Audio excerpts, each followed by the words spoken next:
अस्सलाम वालेकुम। आज हम जिस टॉपिक पर बात करने वाले हैं वो है हमारा सीआरपीसी की सीरीज़ के अंदर सेक्शन 161, 162 और 163।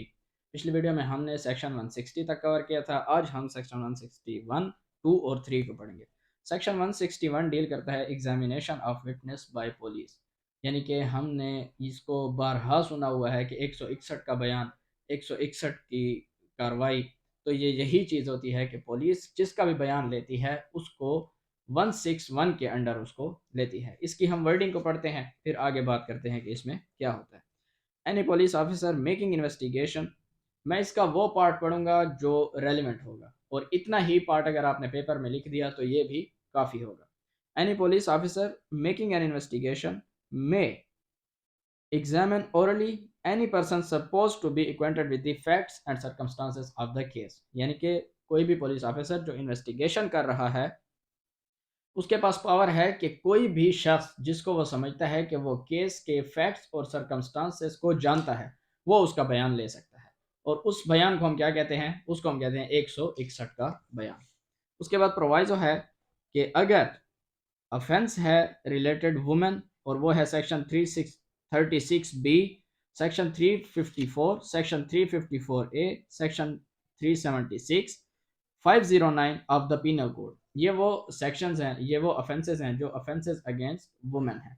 अगर इनसे रिलेटेड कोई ऑफेंस हुआ है और इसमें 161 की स्टेटमेंट पुलिस ने लेनी है, तो फिर उसके लिए प्रोसीजर बताया गया है कि क्या करना होगा। उसको shall be recorded by the IO in presence of female officer. या तो फीमेल ऑफिसर मौजूद हो, उसकी प्रेजेंस में ली जाएगी, या उस फीमेल का कोई फीमेल फैमिली मेंबर हो, या कोई ऐसा बंदा जिसको वो अपनी चॉइस पर चाहती है कि इस केस में मेरे साथ बैठकर मैं स्टेटमेंट दूँ तो वो मेरे साथ हो, तो फिर उसकी स्टेटमेंट ली जा सकती है। यानी कि जैसे हम अक्सर फिल्मों में देखते हैं, जो हमारी सोसाइटी का अगर वो डार्क पार्ट दिखाते हैं तो उसमें वो बताते हैं कि एक पुलिस ऑफिसर बैठा होता है, वो 376 के केस में, 377 के केस में वुमेन से पूछ रहा होता है कि कहाँ पर टच किया, कहाँ पर हो, क्या हुआ, कैसे हुआ, ये सारा लिखना पड़ेगा। हालांकि ऐसा कुछ नहीं है। कानून कहता है कि फीमेल ऑफिसर हो, या उसकी फीमेल फैमिली मेंबर साथ हो, या जिसको वो चाहे वो साथ हो।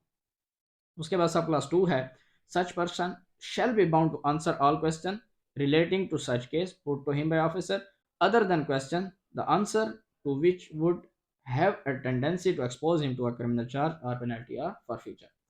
वो बंदा जिससे सवालात किए गए हैं 161 के बयान में, वो हर सवाल के जवाब देने का पाबंद है, सिवाय उन सवालात के जो उसको किसी क्रिमिनल या किसी पेनल्टी या किसी फॉरफीचर में उसको चार्ज कर देंगे।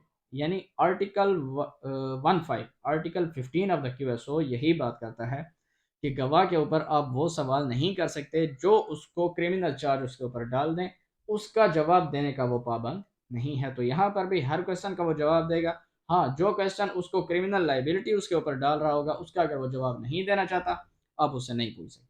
उसके बाद सब क्लास 3 है, the officer may reduce into writing any statement made to him in course of examination and if he does so shall make a separate record of the statement of each person who statement he records. उसने कहा कि अगर officer in charge IO लिखना चाहे तो statements को लिख भी सकता है, और अगर वो लिख लेता है तो फिर उनका सेपरेट रिकॉर्ड बनाएगा। यानी कि हर बंदे की अलग अलग 161 का बयान होगा और उसकी सेपरेट स्टेटमेंट होगी।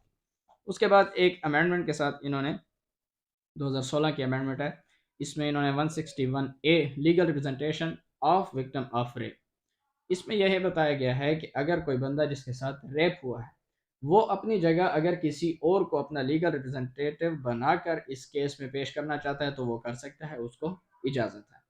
और उसके बाद बताया गया है कि if the victim under sub section 1 requires free legal aid the officer shall provide him the list of lawyers. यानी अगर वो बंदा फ्री वकालत अपनी करवाना चाहता है, किसी को फ्री वकील रखना चाहता है, आईओ की जिम्मेदारी होगी उसने उसको लिस्ट ऑफ लॉयर्स के ये वो वकला हैं जिनको आप फ्री, यानी कि फिर उनको जो फीस देगी वो हुकूमत देगी, इसको पॉपर केसेस कहते हैं, तो वो भी उसको प्रोवाइड करेगा। अगर वो चाहे कि मुझे फ्री लॉयर्स की ज़रूरत है तो वो अफसर उसको लिस्ट प्रोवाइड करेगा, उसके अंदर वो अपना मर्जी का फ्री लॉयर चूज़ कर सकता है। और वो लिस्ट किसने बनाई होगी? प्रोविंशियल बार काउंसिल ने बनाई होगी। उसके बाद सेक्शन 162 के अंदर बताया गया है, statement to police not to be signed. Use of statement in evidence, यानी कि जो बयान हम 161 में पुलिस को देंगे उसके ऊपर हमारे दस्तखत नहीं होते। ये बात जाननी चाहिए और पता होनी चाहिए, क्योंकि अक्सर वकला भी क्रॉस में ये क्वेश्चन पूछ लेते हैं कि आपने साइन किया था 161 के ऊपर, तो गवाह क्या देता है कि मैंने किया था, हालांकि एफआईआर के ऊपर मुद्दई के दस्तखत होते हैं। 161 के स्टेटमेंट के ऊपर गवाह के दस्तखत नहीं लिए जाते। अब इसमें पढ़ते हैं। No statement made by any person to officer in course of investigation shall, if reduced into writing, be signed, nor shall any statement or record, whether in police diary or any parts of such statement or record, be used for any purpose at inquiry or trial in respect of offence and investigation at the time when such statement was made। यानी कि सब class 1 के अंदर दो बातें बताई गई हैं कि अगर रिड्यूस टू राइटिंग करता है तो उसके ऊपर साइन नहीं होंगे, और इस स्टेटमेंट को सिर्फ उसी केस के अंदर यूज़ किया जाता है, किया जा सकता है, बाकी इस स्टेटमेंट को किसी और केस के अंदर यूज़ एज ए एविडेंस नहीं किया जा सकता, एज ए स्टेटमेंट नहीं किया जा सकता। उसके बाद प्रोवाइजो है कि provided that when any witness is called for the prosecution in such inquiry और trial whose statement has been reduced into writing, refer to such writing, direct that the accused be furnished a copy of such statement, and the order that any part of such statement is duly proved may be used to contradict such witness। ये proviso है जो बता रही है कि असल section 161 का मकसद क्या है। 161 की स्टेटमेंट का मकसद क्या है? 161 की स्टेटमेंट का सिर्फ यही मकसद है कि जब गवाह अदालत में अपनी गवाही देने आएगा तो उसकी गवाही को या तो कंट्राडिक्ट किया जाए या कोरोबोरेट कन्फ्रंट किया जा सके। यानी कि एक वकूआ हुआ है, ताज़ा ताज़ा है, उसके ऊपर किसी ने एफआईआर की, उसके बाद आईओ 161 की स्टेटमेंट्स ले रहा है सब की, तो ताज़ा ताज़ा जब ऑफेंस होता है तो सबकी मेमोरी फ्रेश होती है, तो वो बंदे अपना बयान लिखवा देते हैं कि यूं यूं यूं यूं मामला है। उसके बाद जब कल को ये गवाह आएगा दोबारा कैलेंडर ऑफ विटनेस में आकर अदालत में गवाही देने, तो फिर इसकी 161 की स्टेटमेंट को सामने रखा जाएगा। वैसे 161 की स्टेटमेंट की कोई हैसियत नहीं है, इनएडमिसिबल है, और इसके ऊपर किसी को सज़ा भी नहीं हो सकती, लेकिन सिर्फ इसका मकसद ये होता है कि गवाह जो पहले गवाही दे चुका है 161 में और आज गवाही दे रहा है अदालत में, इन दोनों गवाहियों को, इन दोनों बयानात को मिलाते हैं, या तो कोरोबरेट करते हैं कि यहाँ पर भी वो बात है, यहाँ पर वो बात है, कोरोबरेशन हो जाती है प्रोसिक्यूशन के केस में फ़ायदा। अगर यहाँ पर और बात है, यहाँ पर और बात है, तो कंट्रडिक्शन आ जाती है और एक्यूज के केस को फ़ायदा हो जाता है। तो इसमें आर्टिकल 140 ऑफ द क्यूएसओ, यानी कि यहाँ पर इन्होंने सेक्शन 145 बताया है, लेकिन अब जो क्यूएसओ है उसमें सेक्शन 140 और आर्टिकल 140 है, जिसमें बताया गया है कि आप क्रॉस एग्जामिनेशन में कंट्रडिक्शन कैसे कर सकते हैं। उसके बाद यानी री एग्जामिनेशन में करना है तो उसमें भी हो सकता है, क्रॉस एग्जामिनेशन में भी हो सकता है। उसके बाद दूसरी प्रोवाइजो है, provided further that if the court is of the opinion that any part of such statement is not relevant and accused is not essential to the interest of justice and in is expedient in public interest, shall record such opinion and shall exclude such part of the copies। यहाँ पर बताया गया है कि जब भी accused अदालत में आता है, उसका ट्रायल शुरू होता है, तो उससे पहले अदालत उसको, अगर सेशन का ट्रायल है 265C की कंप्लाइंस करती है, उसको कॉपीज प्रोवाइड करती है डॉक्यूमेंट्स की, 161 की, 164 की, और उसके खिलाफ यानी कि जितना भी मटेरियल पुलिस ने इकट्ठा किया है। इसी तरह अगर मजिस्ट्रेट ट्रायल है, आगे हम पढ़ेंगे, तो उसके लिए आई थिंक 243 है। तो यहाँ पर बताया जा रहा है कि अगर उसको कापीज़ दे दी, लेकिन उस कापीज़ में कुछ ऐसा था जो उसको दिखाना ज़रूरी नहीं है, या पब्लिक इंटरेस्ट के ख़िलाफ़ है, या जस्टिस के ख़िलाफ़ है, तो उससे वो डॉक्यूमेंट छुपाया भी जा सकता है, छुपा लिया जाएगा।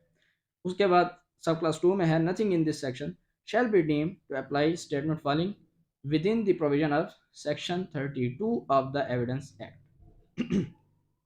इसमें बताया जा रहा है कि ये जो हमने 162 के अंदर पढ़ा है, ये section 32 of the evidence act, लेकिन अब जो है आर्टिकल 46(1) यानी डाइंग डिक्लेरेशन के ऊपर सेक्शन 162 का इतलाक नहीं होता। इसमें क्या बताया गया है? इसमें बताया गया है कि अगर राइटिंग में लाएंगे तो उसके साइन नहीं होंगे, लेकिन जब बैंक डिक्लेरेशन ली जाएगी तो उसके साइन भी लिए जाएंगे। इसमें बताया गया है कि कंट्राडिक्शन के लिए यूज़ होगा, उसमें उलट होगा। इसमें यह है कि कॉपीज़ नहीं दी जाएंगी, उसमें होगा कि उसको कॉपी दी जाएगी। यानी बैंक डिक्लेरेशन के ऊपर 162 का इतलाक नहीं हो। उसके बाद है जी section 163, no inducement to be offered. इसमें बताई गई हैं दो बातें कि कोई भी पुलिस ऑफिसर जब वो किसी का बयान इन्वेस्टिगेशन में ले रहा है तो किसी बंदे को भी वो इंड्यूस करके, थ्रेट करके, प्रॉमिस करके उससे कोई बात नहीं लिखवा सकता। यानी आर्टिकल 37 ऑफ द QSO भी यही कहता है कि जो कन्फेशन इंड्यूसमेंट में, थ्रेट में, प्रॉमिस में ली गई है, उस कन्फेशन की कोई हैसियत नहीं है। तो यहाँ पर भी वही बात है कि अगर ये तीन चीज़ें करके कोई पुलिस ऑफिसर किसी से बयान ले रहा है, कोई उस बयान की कोई हैसियत नहीं है और उस ऑफिसर को ऐसी कोई अथॉरिटी नहीं है। दूसरी बात कि अगर कोई अपनी फ्री विल से कोई बात बताना चाह रहा है, ऑफिसर इंचार्ज उसको लिखने का भी पाबंद है। अगर वो नहीं लिख रहा तो तब भी वो गलत कर रहा है। कोई चीज़ ज़बरदस्ती नहीं लिखवा सकता, कोई चीज़ गवाह लिखवाना चाहता है तो वो उससे लिखने से इनकार नहीं कर सकता। ये था जी आज का हमारा टॉपिक सेक्शन 161, 62, 163 से रिलेटेड। उम्मीद है कि आपको इसकी समझ आ गई होगी। अगर मैंने कोई चीज़ बताना भूल गई हो या गलत बताई हो, आप मुझे कमेंट्स में ज़रूर मेरी तसहीह कर सकते हैं ताकि मैं भी इससे सही फ़ायदा उठा सकूँ। मिलते हैं अपने अगली वीडियो में, तब तक के लिए थैंक यू सो मच। अल्लाह हाफ़िज़।